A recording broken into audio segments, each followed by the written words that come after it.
warahmatullahi wabarakatuh. Ketemu kembali dengan Digital Edu. Kali ini kita akan membahas tentang macam-macam kebijakan perdagangan internasional. Apa saja macam-macamnya? Yuk kita ikuti selanjutnya.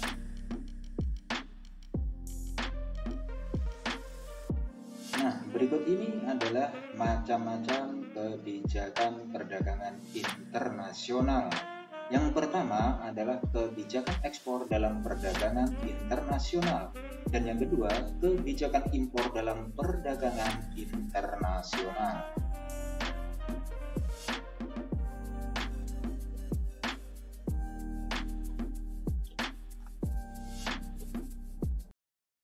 Nah, sekarang apa saja yang termasuk di dalam kebijakan ekspor dalam perdagangan internasional? Ada 5 poin di sini. Yang pertama adalah diskriminasi harga.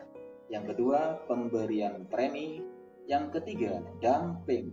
Yang keempat, politik dagang bebas. Dan yang kelima adalah larangan ekspor. Mari kita kupas satu persatu di antara kelima bagian tersebut. Ini adalah yang pertama, diskriminasi harga. Adalah penetapan harga barang yang berbeda untuk masing-masing negara. Contohnya, dengan jenis barang yang sama, harga jual di negara A akan berbeda dengan harga jual di negara B, sehingga harga barang di negara B bisa saja lebih murah dibanding harga barang di negara A. Kebijakan ini dilakukan berdasarkan perjanjian untuk memenangkan persaingan serta untuk memperoleh keuntungan yang besar. Selanjutnya yang kedua adalah pemberian premi. Kebijakan premi adalah salah satu kebijakan yang diambil pemerintah untuk memajukan ekspor. Bagaimana caranya? Caranya adalah dengan memberikan premi kepada badan usaha atau industri yang melakukan ekspor. Pemberian premi banyak bentuknya, antara lain berupa bantuan biaya produksi serta pemberian pajak dan fasilitas lain. Hal ini supaya bertujuan agar barang ekspor memiliki daya saing di luar negeri. Sekarang yang ketiga adalah dumping. Dumping adalah penetapan harga barang yang diekspor lebih murah dibandingkan harga jual di dalam negeri. Ada kondisi tertentu yang harus kamu perhatikan jika ingin menerapkan kebijakan dumping. Kalian dapat melakukannya jika pasar dalam negeri berada di dalam kendali pemerintah. Tapi kamu tahu nggak sih? Kebijakan dumping itu sudah dilarang. Wah, kenapa dilarang? Kebijakan ini dilarang karena bisa mematikan persaingan penjual lain. Jadi, harap diingat ya, kebijakan ini sudah nggak dipakai lagi. Kali ini yang keempat adalah politik dagang bebas. Suatu kondisi ketika masing-masing pemerintah atau negara memberi kebebasan dalam ekspor dan impor. Ini merupakan satu kebebasan dalam perdagangan. Ini akan membawa beberapa keuntungan seperti mutu barang yang tinggi dan harga yang relatif murah. Nah, berikut ini yang terakhir atau yang kelima dari perdagangan ekspor luar negeri, yaitu larangan ekspor. Sesuai dengan namanya, larangan ekspor adalah kebijakan suatu negara untuk melarang ekspor barang-barang tertentu ke luar negeri. Ada beberapa alasan yang melatar belakanginya, antara lain karena adanya alasan ekonomi, politik, sosial, dan budaya. Nah, contoh dari alasan ekonomi yaitu larangan ekspor karena ingin mendorong perkembangan industri lokal. Jadi, supaya industri lokalnya terus berkembang dan tidak manja dengan kebiasaan mengekspor.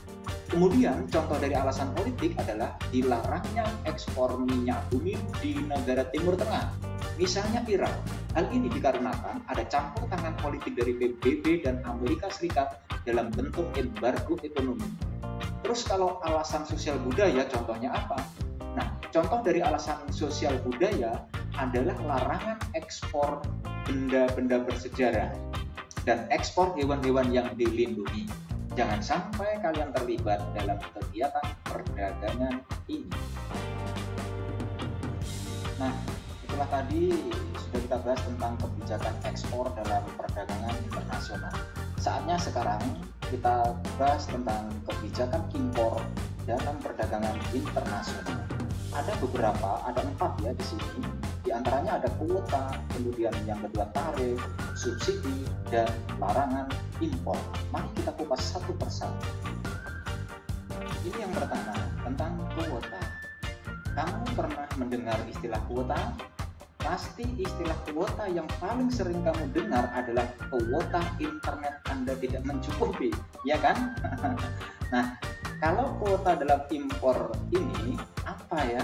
Dalam konteks impor, yang dimaksud dengan kuota adalah jumlah suatu barang yang bisa diimpor dalam satu periode tertentu. Kuota impor ini sudah diprediksikan sebelumnya, sehingga seharusnya tidak mengganggu industri dalam negeri. Meskipun demikian, jika suatu negara sedang memberlakukan perdagangan bebas, maka kebijakan kuota tidak bisa dipakai lagi karena akan menghambat proses perdagangan internasional. Berikut ini yang kedua adalah tarif. Sesuai dengan namanya, kebijakan tarif merupakan penerapan tarif yang tinggi untuk impor barang-barang tertentu.